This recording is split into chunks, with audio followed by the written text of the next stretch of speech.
प्राचीन काल में मनोहर नगर में एक ब्राह्मण रहता था। वो ब्राह्मण भगवती जगदम्बा का भक्त था और माता की पूजा अर्चना करता था।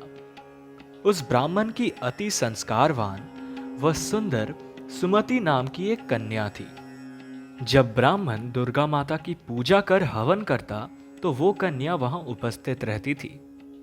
एक दिन वह कन्या सहेलियों के साथ खेल रही पूजा में उपस्थित नहीं हो पाई क्योंकि वो भूल गई।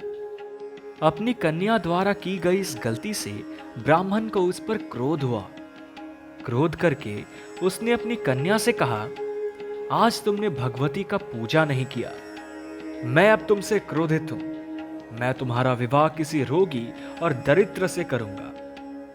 पिता द्वारा कहे इन शब्दों से सुमति आहत हो गई और अपने पिता से बोली, मैं आपकी कन्या हूं, हर तरह से मैं आपकी अधीन हूं। जिससे आपकी इच्छा हो मेरा विवाह उसी से कर देना, पर मुझे वही मिलेगा जो मेरे भाग्य में लिखा होगा। ये मुझे पूर्णतः विश्वास है।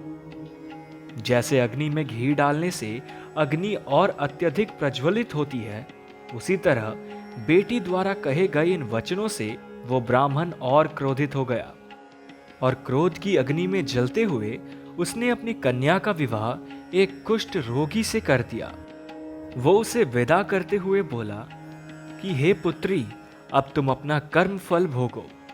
देखते हैं भाग्य के भरोसे रहकर तुम क्या करती हो।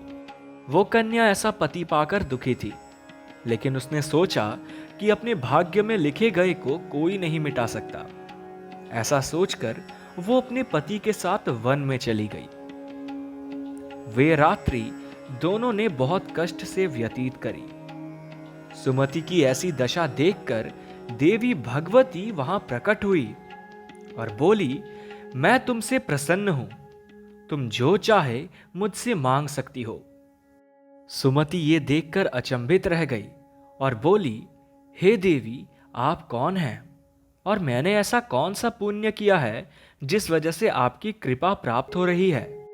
ये सुनकर देवी ने बोला, मैं आदि शक्ति भगवती जगदम्बा हूं। मैं तुझ पर तेरे पूर्ण जन्म की पुण्य की प्रभाव से प्रसन्न हूं। तू जो चाहे मांग ले। उस कन्या ने माता से हाथ जोड़कर माता से पूछा कि मां, मैं पूर्ण जन्म में कौन थी।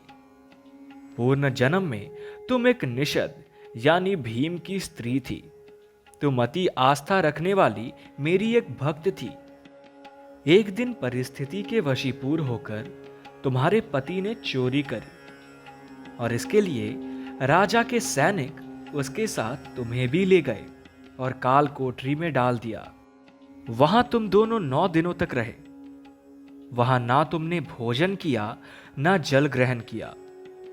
वो समय मेरे नवरात्रों का था और तुम पूरे 9 दिनों तक मेरी आराधना करती रही और इन 9 दिनों में तुम्हारा नवरात्रों का व्रत हो गया।